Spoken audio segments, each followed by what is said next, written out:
Yo, you guys, this is Blacklist of the Abyss, and you're watching my review for Magi, The Kingdom of Magic, Episode 20.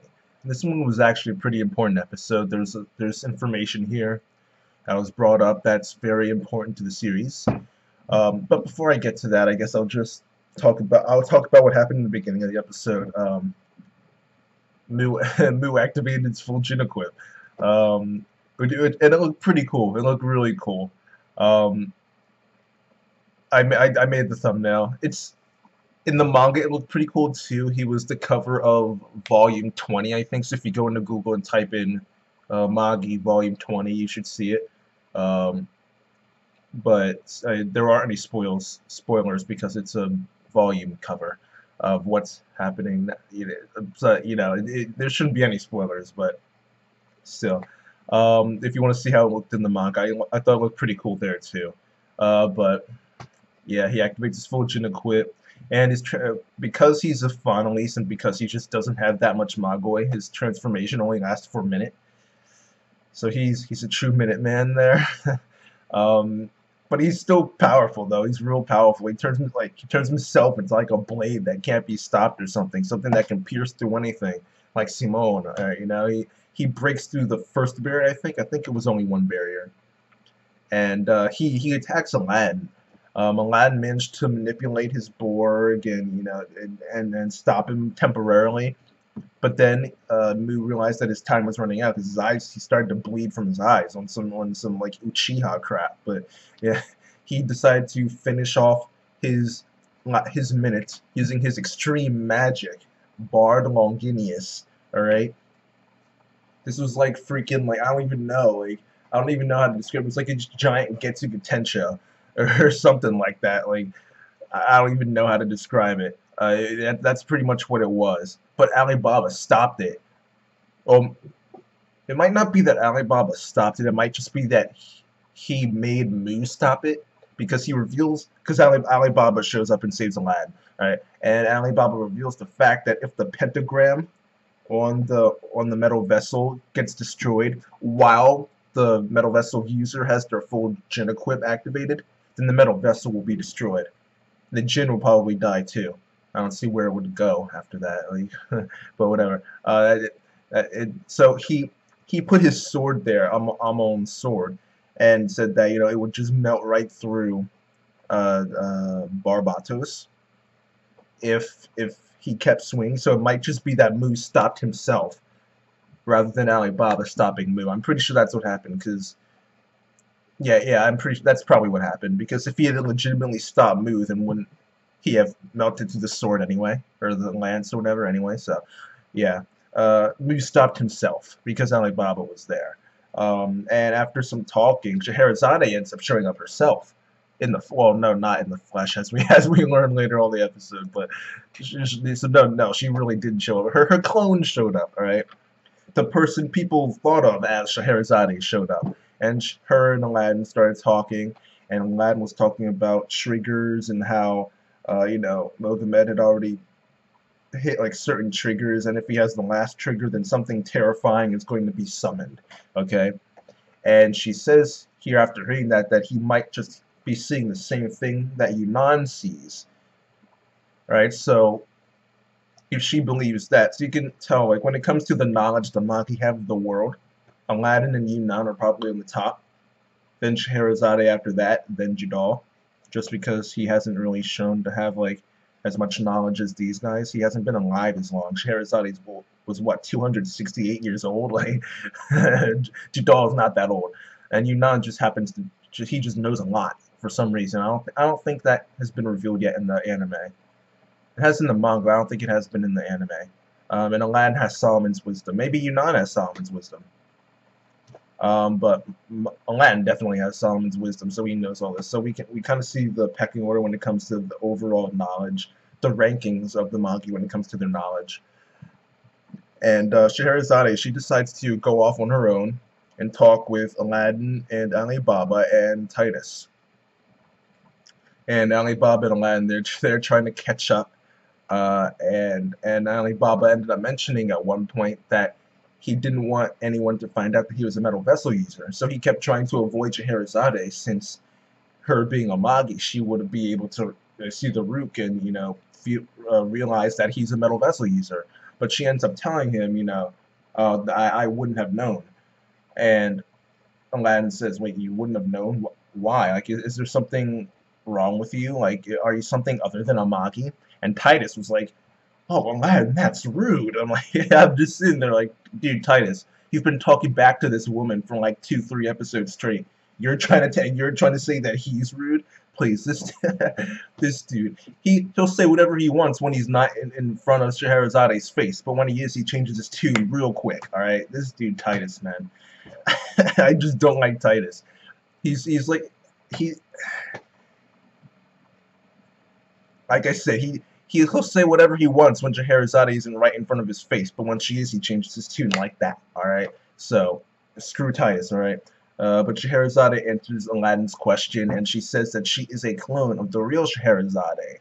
Her mind is the same, but her body is different. The real Scheherazade's body is in a place in the Lame Empire that no one would be able to find for some reason. And she's like laying there, like really wrinkled and old and stuff. She can't move. Yeah, that's when we learned her official age, that she's 268 years old.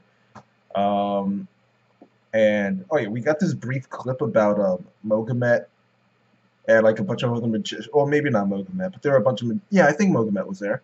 There were a bunch of magicians, and they were pretty much telling like the losses in the battle. I think it was over 200 magicians that died. I think it might have been over 250 total, second class and first class. I think it was either 69 or 89 first class magicians, and then 100 something, 160 something second class. I don't remember, but it was over 200. Then after that, we just went back to Aladdin and Scheherazade, Ali Baba, Titus, and Aladdin started talking about how Mogamet is indirectly and unknowingly helping Al Thaman accomplish their goal. And this is when he starts talking about Al-Turan, which is incredibly important, okay? I don't remember how much he was revealed in the anime about Al-Turan, because they're talking about it right now in the manga too. So like my anime manga knowledge is kind of mixing together since they're talking about the same thing. But what Aladdin stated here, I won't talk about what might have happened in the past in case it was actually what happened in the manga, but what Aladdin talked about right here was that Al-Turan is another world, okay? And it was a world that went through a war, and King Solomon stopped that war. He stepped up as a magician, and he saved the world pretty much. Well, not really, because Al Thaman was trying. Not really. He stopped the war, and there weren't many survivors left. So he sent all of the survivors to a new world that he himself created, which is the world that they're living in. And we see, and I'm assuming that we know that some of those survivors are Jinn. You know, Amon, Paimon, Zagan. Like we've seen them as humans in Al-Turan, and we've seen them as Jinn. So we know for a fact that at least some of these dudes were changed into Jinn. But I don't know if that's the case for all of them though, because Aladdin is from Al-Turan, but he's a Magi and not a Jinn. So I don't. Solomon had Magi as well. So was Aladdin one of the original 3 Magi or something? Like, no, he couldn't have been. Well, I'm sure we'll find out at some point. We might even find out in the manga soon. But we'll find out at some point. I know. Never mind. I was going to say something I know about the Magi there now. Yeah. So Aladdin talks about Al-Turan. He says all that, and he says that Al Thaman doesn't want to stop with ruining Al-Turan.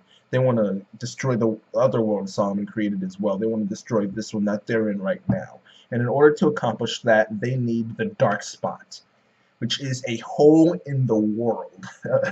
It's a hole in the world, and it's going to devour all of the Magoi and all of the Black Rook in order to become bigger and more powerful. And then it's going to consume all the White Rook, or it was going to spread Black Rook, something like. It was going to use Black Rook and Magi in order to consume all the White Rook and pretty much just destroy the world, pretty much. And Ali Baba is shocked by all this, and he's mad at Aladdin. He's mad because Aladdin never told him about any of this. He's trying to figure out, why didn't you tell me this sooner? And he has a right to be mad, because Aladdin's kind of being a hypocrite here. Right? Back in Balbad, Alibaba was trying to take care of everything on his own because it was his problem. It was his country. He's the one who had to do that. Okay, but Aladdin said to him, no, no, you have us. Don't just try and do everything yourself. We want to help you. All right? But now Aladdin's trying to do everything himself, saying, but I'm a Magi, and this is my duty. I'm the one who has to do this. And he's like, no, I'm here. I want to help you. Rely on us. You said that to me, right? So don't try and like turn things around, spin things around, act like the situation isn't the same. It is, all right? And he hits Aladdin on the head, like he hit Alibaba in the head back in Balbad. Um, that's how Alibaba reacted. Titus was kind of, who cares? I don't think he didn't have too much of a reaction. He was surprised, but that's it.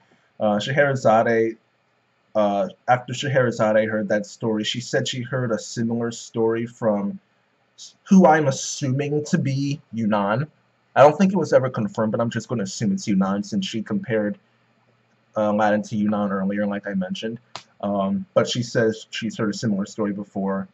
And she also mentions to Titus, off to the side, that she's going to die soon. At most, a month or so. At worst, at the least, a few days, 3, 4, around then. And once she dies, her real body is going to die. So as soon as her real body dies, all of her clones are going to disappear too. So the Scheherazade we see there is going to die. Titus is going to die. All right. So it doesn't matter what type of magic the magicians in Magnostai use. He's going to die. All right. So she decides that we're all going to die soon. So you might as well spend your last moments with people you want to spend them with. So she decides to end the war because of that, but also because they need to focus on the Co-Empire. The Co-Empire is starting to move now. So they see that now that the first part of the war is over, they're going to come in now and try to take advantage of the fact that everyone's hurt and everything like that. So the Co-Empire is starting to move, and Nogamed is alerted to that. He says, you know what? Don't worry about this. I'll take care of the Co-Empire, and I'll take care of Lane too. All right, so that last trigger, that last trigger. All right, he's gonna do something bad. All right, so look forward to that. Well, no, don't look forward to it. It's bad. But look forward to the next episode. As far as this one goes, I'll give it a 9 out of 10. I thought it was a great episode. We saw Mu and his full Jinn equip. Alibaba showed up, taught us something new. He had a cool entrance too. We learned the stuff about Al-Mataran, Scheherazade, and the story progressed with the Co-Empire starting to come, and Mogamet he's getting started with that last trigger. So yeah, I'll say it was a great episode. I'll give it a 9 out of 10. But yeah, that's it. Rate, comment, subscribe, and I'll see you guys next time.